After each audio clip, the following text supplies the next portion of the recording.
एक छोटे से गांव में एक गरीब परिवार रहता था। परिवार में माता पिता और दो बच्चे थे।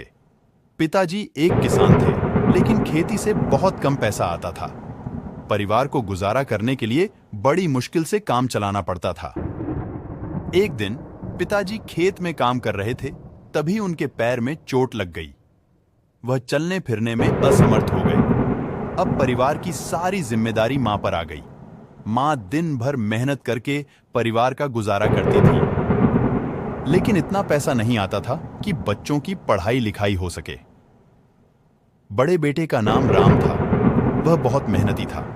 वह सुबह जल्दी उठकर खेतों में काम करता था और शाम को स्कूल जाता था। छोटे बेटे का नाम लक्ष्मण था। वह भी राम की तरह मेहनती था। वह भी राम की मदद करता था, लेकिन इतना पैसा नहीं आता था कि बच्चों की पढ़ाई लिखाई हो सके। बड़े बेटे का नाम राम था। वह बहुत मेहनती था। वह सुबह जल्दी उठकर खेतों में काम करता था और शाम को स्कूल जाता था। छोटे बेटे का नाम लक्ष्मण था। वह भी राम की तरह मेहनती था। वह भी राम की मदद करता था।